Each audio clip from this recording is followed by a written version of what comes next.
डोटासरा का गर्मजोशी से सलूंबर में किया स्वागत भ्रमण भाषण। भ्रमित के एजेंडे की पर्ची सरकार है।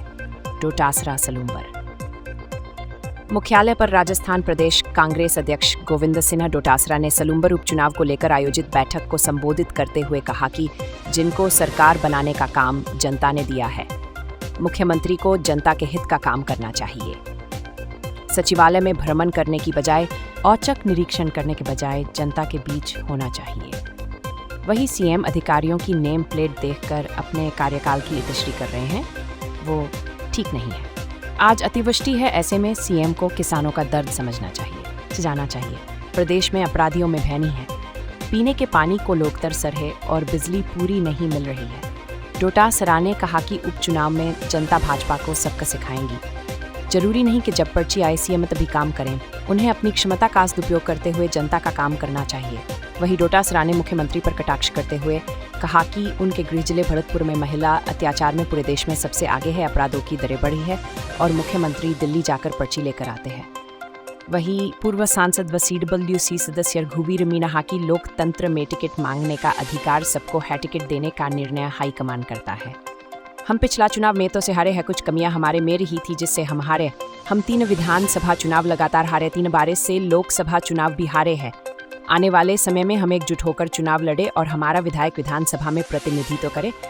मुझे चुनाव लड़ने की कोई खुमारी नहीं है, मेरे से ज़्यादा योग्य व्यक्ति है और ज़्यादा वोट लाता है तो आप उनको टिकट दीजिए, नहीं तो पार्टी मुझे टिकट देगी तो मैं फिर से मैदान में आऊँगा और जीतकर जनता की सेवा। संगठन की बात कहना, हम सबको आदेश देना, क्या काम करना है क्या नहीं करना है, और आने वाले समय में जो उपचुनाव होगा वो जल्दी ही तारीख घोषित होगी।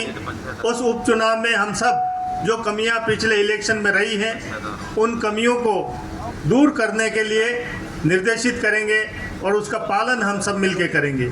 साथियों, लोकतंत्र में टिकट मांगने का अधिकार सबको है और ये निर्णय हाईकमान करता है आप सबकी भावना के अनुरूप। अभी पिछला इलेक्शन जो था हमारा बड़ा नज़दीकी मामला था, परंतु कुछ कमियां हमारे में निश्चित तौर पर रही, कुछ तो भारी भरोसे भी रह गए। हमने जिला बना दिया, CBI है और कुछ काम की गति है वो गति में भी रुकावट आई है। भारतीय जनता पार्टी के लोग बहुत बातें करते हैं, धर्म की बात करके, हिंदू मुस्लिम की बात करके और मंदिर मस्जिद की बात करके आपस में टकरा के और हम सबको गुमराह करके और वोट ले लेते हैं और राज में आ जाते हैं। निश्चित तौर पे आप तुलना करने का समय है कि अभी भारतीय जनता पार्टी का राज बने 8 महीने 9 महीने हुए हैं, इसमें हमारी जितनी योजनाएं थी उन योजनाओं को एक एक करके कल्याणकारी योजनाओं को बंद कर रहे हैं। उसके अलावा भी आज ही ताराचंद जी मीणा साहब हमको बता रहे थे कि 11 जिले अभी कैंसिल हो रहे हैं, उसमें एक साथी बोल रहा था कि उसमें सलूंबर भी है। तो जो आपको हाथ में आया है उन योजनाओं को छीन रहे हैं। उनके पार्टी का MLA ही खुद कह रहा है कि कोई काम नहीं हो रहा है इस राज्य में, मंत्री सोए हुए हैं। तो आप कल्पना करो कि आपके लिए क्या हो सकता है, कुछ नहीं हो सकता है। इसलिए आने वाले समय में हम सब मिलके एक साथ एक छतरी के नीचे, एक छत के नीचे काम करके अब पार्टी को जिताएंगे, विधानसभा में हमारा प्रतिनिधित्व करें। NSBI तो सबसे पहले गणेश जी को सबसे पहले याद करना पड़ता है भाई। तो आज का कार्यक्रम क्यों बना, आप सबको पता है कि लोकसभा के चुनाव के बाद में हमने तय किया कि संगठन का पुनर्गठन करेंगे। जो लोग पद पे हैं लेकिन समय नहीं दे पा रहे हैं और जो लोग पद नहीं प्राप्त कर सके लेकिन वास्तव में सक्रिय हैं, तो उन निष्क्रिय लोगों को जगाना, अगर वो समय नहीं दे पाए तो उनकी जगह नई भर्ती करना, नई जिम्मेदारी देना। मंडलों की बैठक हो, ब्लॉक की बैठक हो, जिले की बैठक हो, आप सब लोग बीच में जाएं, हम नेता लोग आपके बीच में आएं, आपके सुख दुख में साथी बने। ये विपक्ष का काम भी है और एक पार्टी के संगठन का प्रमुख काम भी यही है। पार्टी संगठन अगर मजबूत होगा, पार्टी के कार्यकर्ताओं को अगर पूछा जाएगा, तो मैं समझता हूं कि कोई भी ऐसी चीज़ नहीं है कि हम चुनाव नहीं जीत पाएँ। जो भी चुनाव हम लड़ेंगे वो चुनाव हम लोग सफल होंगे, चुनाव जीतेंगे। पिछले 5 साल में हमारी सरकार ने कोई काम में कसर नहीं छोड़ी। रघुवीर मीणा जी सही कह रहे थे कि हमने ये काम किया, हमने ये काम किया। अधिकतर 70 साल में कांग्रेस की ज़्यादातर दफ़ा कांग्रेस की सरकार रही हैं। जो भी विकास के काम हुए हैं उसमें 80 से 90% काम कांग्रेस की सरकारों के समय हुआ। लेकिन फिर भी कभी हार जाते हैं, कभी जीत जाते हैं, कभी हार जाते हैं, कभी जीत जाते हैं। तो जब मैं संगठन का कार्यकर्ता होने के नाते जब मैं अध्ययन करता हूँ कि क्यों होता है कि एक बार राज आने के बाद में राज चला क्यों जाता है, हमसे क्या कमियां रह जाती हैं जिससे ये सरकार चली जाती है या हम लोग चुनाव हार जाते हैं, तो जो मुझे लगा वो मैं आपको शेयर करना चाहता हूँ। क्योंकि हो सकता है आप भी मेरी बात से सहमत होंगे कि जब हम लोग नेता बन जाते हैं उसके बाद में कार्यकर्ता को भूलने लग जाते हैं। हम कार्यकर्ता के बीच में जाना बंद कर देते हैं। दफ्तर हम चलाते नहीं, दफ्तर हम खोलते नहीं, दफ्तर लगाते नहीं और घरों में हाजिरी भराना चालू कर देते हैं। अब हर व्यक्ति का सामर्थ्यता भी नहीं होती है कि वो नेताओं के घर में जाए। जब उसकी बहुत बड़ी कोई तकलीफ होती है तो वो जाता है, वरना उसको लगता है कि नेता जिसको हमने बनाया है, वोट दे करके खून पसीने से सींच करके सरकार बनाई है, वो सरकार हो चाहे वो नेता हो, हमारे बीच में सुख दुख में आए, हमारे सुख दुख में भागीदार बने और हमारे काम। लेकिन दोष नहीं है किसी का, क्योंकि देखो ये पी है ना, पॉलिटिक्स। पॉलिटिक्स में पी होता है अंग्रेजी में।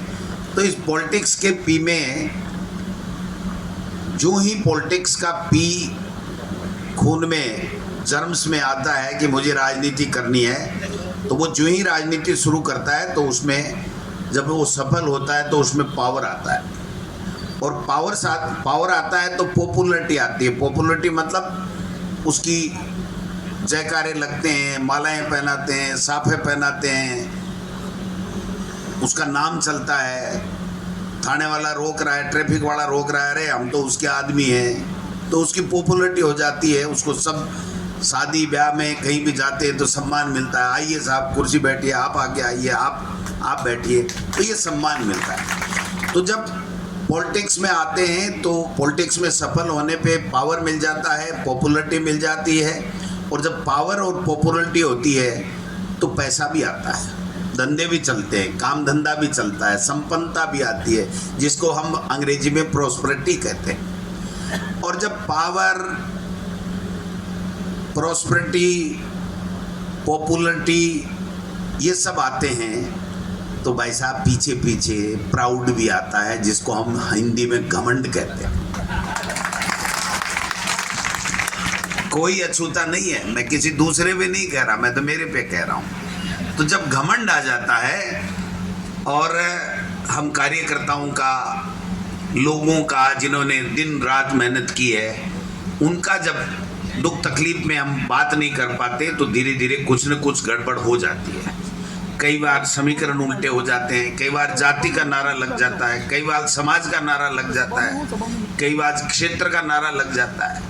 दुर्घटनाएं भी घटती रहती हैं। ड्राइवर कोई भी एक गाड़ी पे इसलिए नहीं बैठता कि मुझे मेरा आज एक्सीडेंट होगा, वो कहेगा मेरा तो 100% एक्सीडेंट नहीं होगा, लेकिन फिर भी आए दिन हम देखते हैं सैकड़ों दुर्घटनाएं होती हैं। तो कई बार अच्छा करते हुए भी दुर्घटनाएं घट जाती हैं। मेरा ऐसा मानना है कि हमारे यहाँ पर अच्छा काम करते हुए भी किन्हीं कारणों से दुर्घटनाएं घट गई और हम 3 बार लगातार चुनाव हार गए, 3 बार लगातार चुनाव हार गए। मुझे इस बात की जरूर खुशी है कि नगर पालिका, पंचायत समितियां आप लोगों ने कांग्रेस की बनाई, आपको इसके लिए धन्यवाद। जिला बनाया और फिर भी हम चुनाव हार गए। तो मैं ये बात कहना चाहता हूं कि ये कमी आपकी नहीं है, हो सकता है हमारी रही हो, इसलिए उस कमी को हम कैसे ठीक करें इसके लिए आपके सुझाव लेकर के, आपके निर्देश के ऊपर कांग्रेस पार्टी का संगठन काम करे, पुनः हम सत्ता में आए, पुनः हम विधायक यहां से कांग्रेस का बनाए, ये निवेदन लेकर के मैं आपके बीच में, हम सब नेताओं के साथ में मैं आया हूं। टिकट एक है, दावेदार 3 भी हो सकते हैं, 4 भी हो सकते हैं, 5 भी हो सकते हैं, और भी हो सकते हैं, कोई बुराई नहीं है। दावेदार होना, टिकट मांगना कोई बुराई नहीं है, लेकिन टिकट तो मांगे, और जब बैठक हो तो अकेला ही आ जाए थैला लेके, तो उस टिकट को दे करके भी क्या करेंगे आप बताओ। जब तक वो सक्रिय नहीं है, गांव के लोग उसको नहीं कहते हैं कि आप टिकट मांगो, हम तुम्हारे साथ में हैं, तब तक उस टिकट का कोई फायदा नहीं है। इसलिए मैं कहना चाहता हूं कि आप सब लोगों से कि आप जो ब्लॉक के पदाधिकारी हैं, जिले के पदाधिकारी हैं, आप बैठक कीजिए। जिला अध्यक्ष जी से मैं आग्रह करूंगा, प्रदेश के हमारे प्रभारियों से आग्रह करूंगा कि इन लोगों के बीच में जाइए, गांव में जाइए, इनके साथ जाकर के स्कूल में, गांव के चौक में बैठ करके पूछिए कि भाई क्या करें, क्या कमी रह गई कि हम लोग चुनाव क्यों नहीं जीत पा रहे।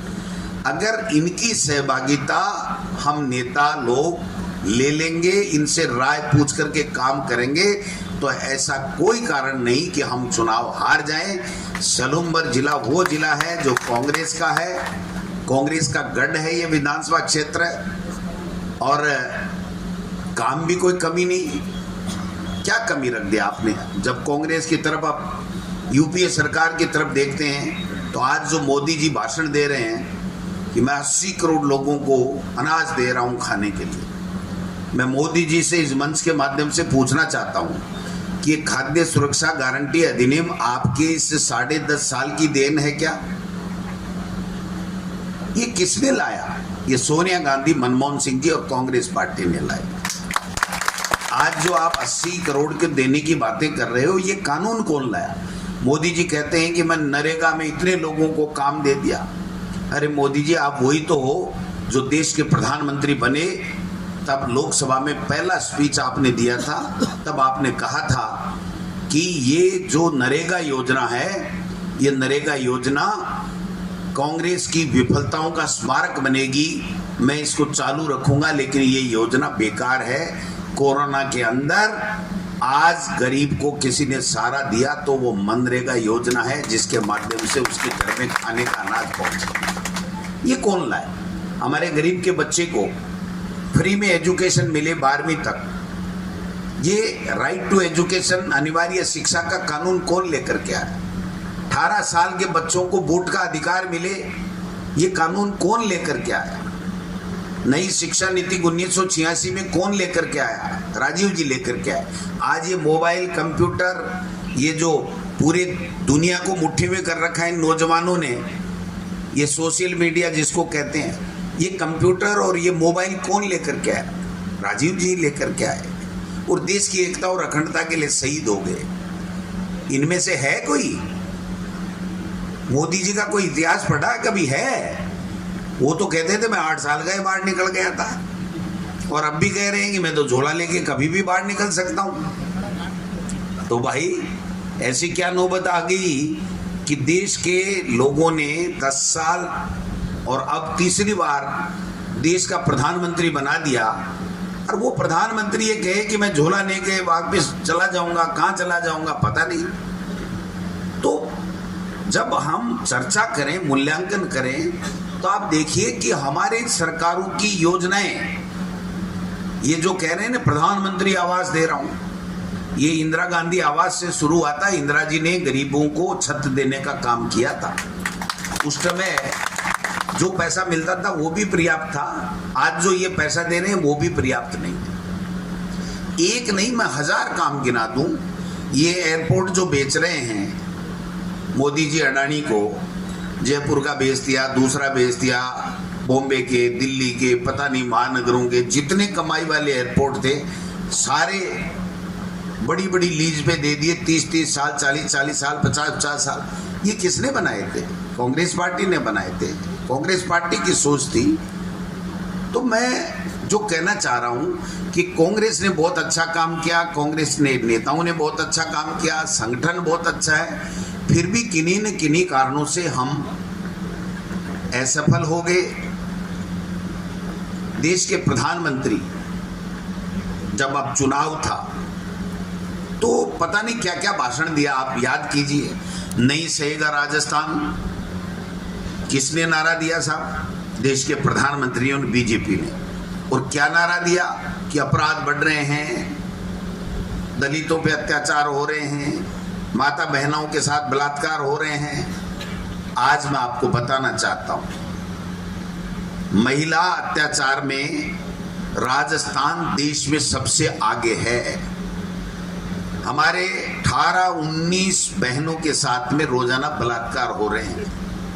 ये जो मुख्यमंत्री जी है ना, इनका गृह जिला पूरे राजस्थान में, जहां इनका जन्म हुआ भरतपुर, वो महिला अत्याचार में सबसे आगे है, पूरे देश में सबसे आगे, पूरे प्रदेश में सबसे आगे। अपराधों की दर बढ़ रही है, खनन माफिया, बजरी माफिया बढ़ रहे हैं, सेटिंग हो चुकी है। जब नई नई सरकार आई ना, तब अवैध खनन, अवैध बजरी खनन, माइनिंग, इनके ऊपर अंकुश लगाने के लिए इन्होंने एक अभियान चलाया और उस अभियान के नाम से सेटिंग कर ली और सेटिंग करके चुप बैठ गए। आज इनके पास मेहनताना पहुंच रहा है, इनको कोई लेना देना नहीं है। ये कहते थे कि राजस्थान में भ्रष्टाचार हो रहा है, हर पंचायत में, हर गांव में, हर शहर में, हर विधानसभा क्षेत्रों में 1, 2, 5 पता नहीं सैकड़ों लोग रोजाना पकड़े जा रहे हैं। आपका परिवहन विभाग को ही ले लीजिए, आपके इस बॉर्डर के ऊपर उदयपुर जिले में खुली लूट मचा रखी है। बिना पैसे एक ट्रक नहीं जा सकता, एक गाड़ी नहीं जा सकती, और ये बंदी ऊपर तक पहुंचाते हैं। प्रदेश का मुख्यमंत्री खुद कह रहा है कि हरियाणा और पंजाब से अवैध वाइन, शराब आती है, 7-7 जिलों राजस्थान के पार करते हैं और गुजरात में सप्लाई हो रही है। और वो कह रहे हैं कि हमको सोचना पड़ेगा। मुख्यमंत्री जी, सोचना नहीं पड़ेगा, आपको इसको रोकना पड़ेगा। और रुकेगा इसलिए नहीं कि आपके अधिकारी और मंत्री संतरी और आपके लोगों के पास में बंदी पहुंच रही है।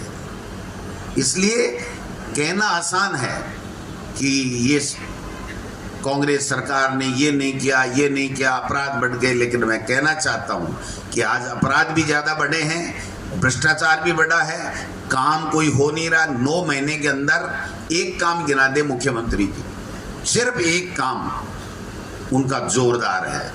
उसके लिए तो मैं भी, दोहरा संवाद जरूरी है। दोहरा संवाद जब होगा तभी ये काम चलेगा।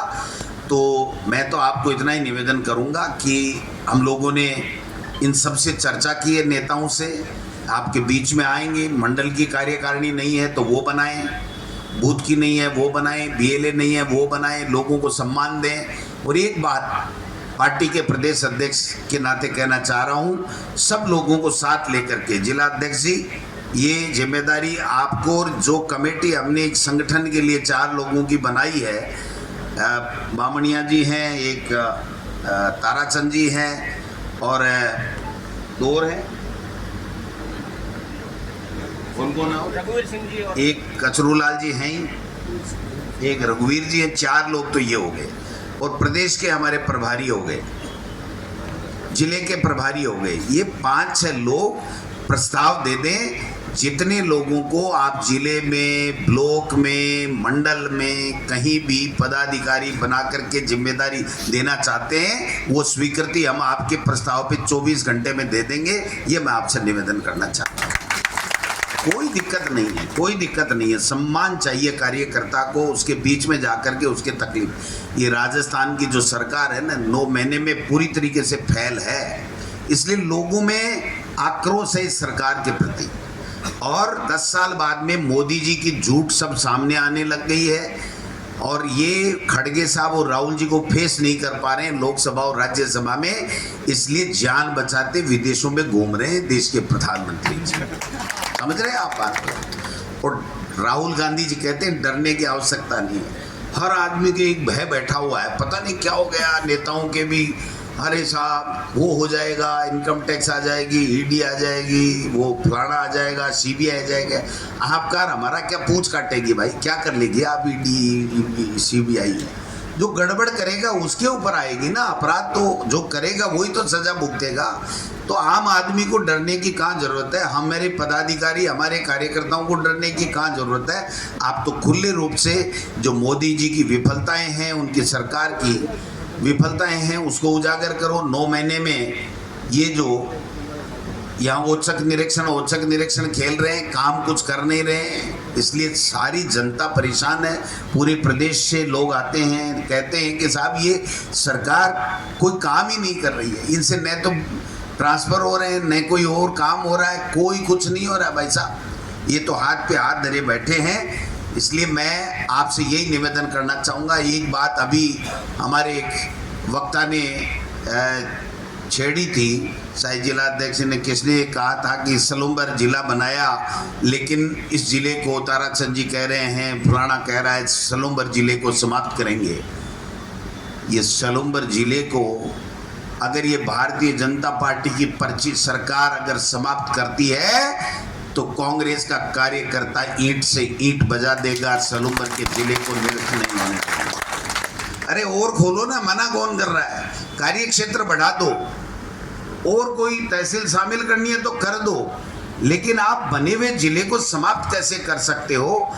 ये केवल और केवल लोगों की जन भावनाओं के साथ खिलवाड़ करने का काम कर रहे हैं, जन भावनाओं के अनुरूप कार्य नहीं कर रहे हैं। इसलिए मैं आपसे निवेदन करूंगा कि कोई भी तकलीफ, कोई भी दुख दर्द हो, किसी तरीके से कोई प्रताड़ित कर रहा हो, कोई सरकार में बैठे हुए व्यक्ति, चाहे वो जनप्रतिनिधि हो, चाहे वो ब्यूरोक्रेट्स हो, अगर आपके साथ में किसी तरीके की नाइंसाफी करते हैं तो गोविंद डोटासरा और ये संगठन और बैठे हुए लोग, जनप्रतिनिधि, आपके साथ कंधे से कंधे मिलकर के आपके हकों की लड़ाई लड़े। इसलिए लंबी चौड़ी बात कुछ नहीं है।